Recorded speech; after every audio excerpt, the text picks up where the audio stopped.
Waouh! Coucou les petits angoissés. Aujourd'hui, nous allons voir comment, en voulant travailler près de sa maman, Stéphanie va sceller son destin. C'est parti. Au cimetière d'Antérieux, on vient de procéder à la mise en terre d'un modeste cercueil.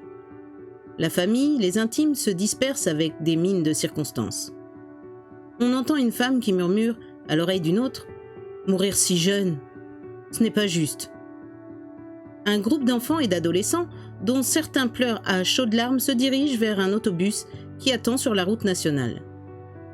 Celle qu'on vient d'enterrer se nommait Stéphanie Desbarieux, une toute jeune fille, gracieuse, sportive et pleine d'énergie.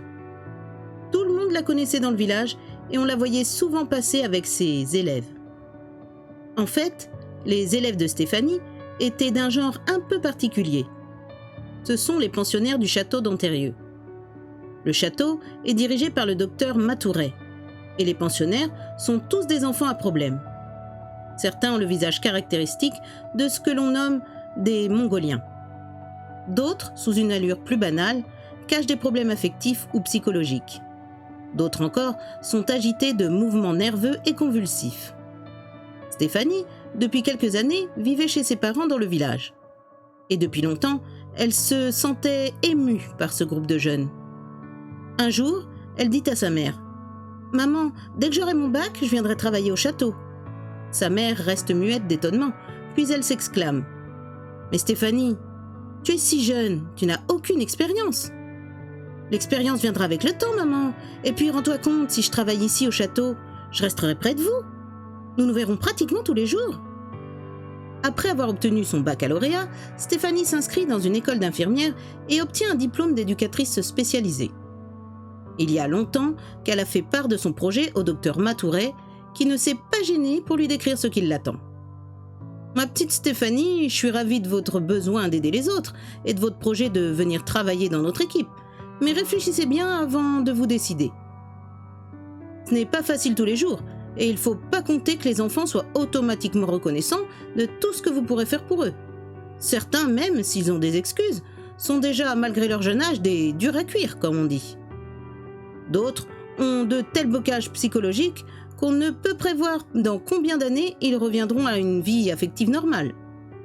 Stéphanie écoute le médecin avec un petit sourire. « Vous savez, docteur, depuis des années, je vois les enfants du château. Je leur parle, je peux même dire que je me suis fait quelques amis parmi eux. » « Des amis ? Ne vous faites pas d'illusions, Stéphanie. Si vous venez travailler avec nous, vous aurez des surprises. Mais je ne veux pas vous faire un tableau trop sombre. Tous les ans, certains des enfants nous quittent parce qu'ils n'ont plus besoin de notre aide.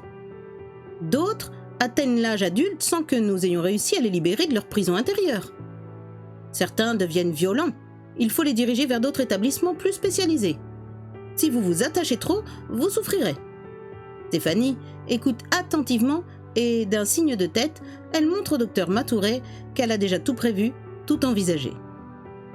« Je sais que ce sera difficile, mais pour l'instant, c'est comme une vocation, un peu comme si j'avais décidé de consacrer ma vie à Dieu. » Le docteur Matouret sourit. « Quelle manière de voir les choses. Ici, nous essayons de donner ou de redonner le goût de vivre. Ce n'est pas un couvent. » Quelques mois plus tard, Stéphanie s'intègre à l'équipe du docteur, à un niveau modeste. Elle a déjà fait plusieurs stages et s'est familiarisée avec des enfants à problème. Elle est jolie, simple et pleine d'idées. Le docteur Matouret est satisfait de sa nouvelle recrue. Quand on organise une sortie, tout se passe bien si Stéphanie fait partie des moniteurs. Elle a une qualité indescriptible qui calme les plus nerveux. Et elle est toujours d'une humeur égale, jamais un mot plus haut que l'autre. J'espère que nous la garderons longtemps avec nous. Stéphanie, parmi tous ceux dont elle a plus ou moins la charge, s'est particulièrement attachée à Norbert. Ce garçon, de plus de 20 ans, est un des plus vieux parmi les pensionnaires du château.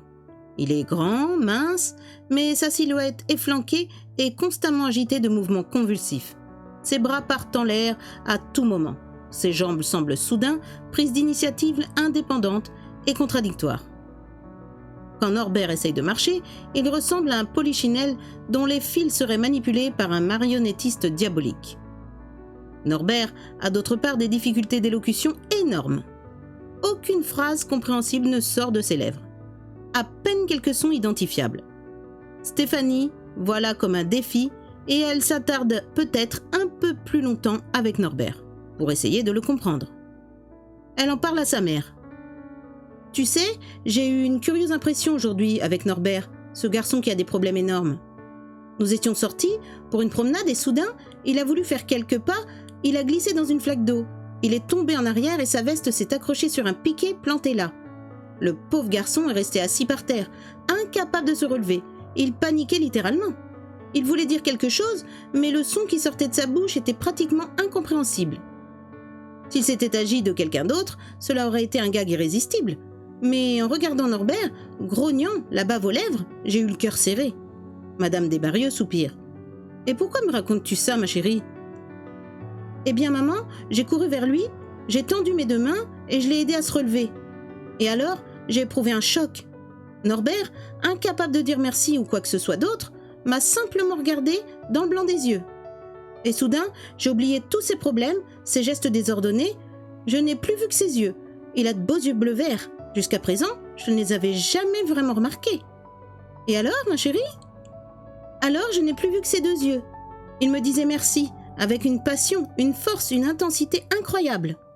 Les deux yeux me regardaient comme si Norbert n'avait plus aucun problème. J'ai cru que j'allais fondre en larmes. Ces deux yeux me disaient « Merci Stéphanie, tu sais j'ai des problèmes, je gigote dans tous les sens, je n'ai aucune coordination, je n'arrive pratiquement pas à me faire comprendre, mais tout ça ne concerne que mon corps, mon cœur, mon âme, mon esprit sont intacts. » Stéphanie poursuit son récit. « Tu vois maman, en regardant les yeux de Norbert, j'ai eu l'impression de voir deux oiseaux magnifiques enfermés dans une cage disloquée. » Madame Desbarieux répond à sa fille. « Ma pauvre Stéphanie, je crois que ton imagination te joue des tours. Ça va faire 1 an que tu travailles dans l'équipe du docteur Matouré. Tu dois avoir besoin de repos. Je crois qu'il ne faut pas que tu t'attaches trop à un de ces adolescents, tu risques de souffrir quand il partira.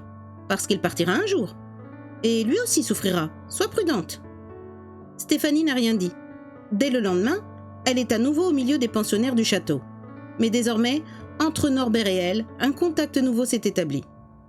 Le docteur Matouré remarque que le jeune garçon semble moins agité quand Stéphanie est présente, jusqu'au jour où des cris se répercutent dans les couloirs du château. « Vite! Venez! Norbert vient d'attaquer Stéphanie !» 2 infirmiers se saisissent de Norbert. Ils le maîtrisent. Stéphanie, le visage tuméfié, est tombée sur le carrelage du couloir. Elle regarde son protégé avec un étonnement indicible. « Stéphanie, que s'est-il passé? Pourquoi a-t-il fait ça ?» « Je n'y comprends rien. Je passais à côté de lui, soudain, il m'a envoyé un coup de poing en plein visage. Il disait des choses que je n'ai pas bien comprises. Il avait l'air très en colère, comme si je lui avais fait quelque chose, j'ignore absolument quoi. » Dans les jours qui suivent, on essaie d'analyser le comportement de Norbert. Il marmonne quelque chose comme « Stéphanie, méchante, partir. Que veut-il dire? Désire-t-il que Stéphanie quitte le château? Impossible d'en savoir plus. On finit par oublier l'incident, car Norbert change d'attitude. À nouveau, il considère Stéphanie avec la passion muette qui était la sienne au cours des derniers mois. Elle avoue à sa mère. « Je suis rassurée, j'ai retrouvé le beau regard de Norbert. J'ai retrouvé ces 2 oiseaux magnifiques prisonniers de leur cage. Je ne saurais sans doute jamais ce qu'il avait à me reprocher. Peut-être y a-t-il eu un malentendu. Peut-être a-t-il mal compris une phrase entendue par hasard. Tu vois comme les relations avec ces pauvres créatures sont difficiles et pleines d'embûches. » Stéphanie a souvent l'occasion de rencontrer Norbert dans les couloirs du château. À chaque fois, elle ressent une impression d'angoisse vague. Mais elle sourit et Norbert lui adresse quelques mots. Elle n'en comprend pas le sens, mais le sentiment qui anime le garçon est celui d'une affection certaine. Un soir, Stéphanie rentre chez sa mère et raconte. « Figure-toi, aujourd'hui, quand j'ai croisé Norbert, il s'est jeté sur moi. » « Encore ? Oh, mais cette fois, il m'a embrassée avec une sorte de passion. Je ne savais pas comment réagir. Le plus curieux, c'est qu'il disait la même chose que le jour où il m'a envoyé le coup de poing. Stéphanie, méchante, partir. Et il me serrait comme il pouvait dans ses bras. Sous le coup de l'émotion, il n'arrivait pas à maîtriser les mouvements convulsifs. Je me demande d'où vient cette idée fixe. Stéphanie, méchante, partir ? Je n'ai aucune intention de partir. C'est curieux, tu trouves pas ? Madame Desbarieux ne sait que répondre. Oui, c'est vraiment bizarre, et surtout qu'il répète les mêmes mots, avec 2 réactions totalement opposées. Un jour il te frappe, un jour il t'embrasse. Décidément, ces pauvres créatures sont mystérieuses. Une semaine plus tard, le docteur Matouré et presque toute l'équipe du château entourent Madame Desbarieux, toute vêtue de noir. Elle contemple le cercueil de sa chère Stéphanie au moment où on le fait glisser dans la tombe familiale. Norbert est là lui aussi, et il ne parvient pas à maîtriser ni les larmes, ni les mouvements convulsifs qui secouent ses bras et ses jambes. Il marmonne avec de gros sanglots la même phrase. « Stéphanie, méchante, partir !» Le docteur Matouré murmure à l'oreille de la surveillante en chef.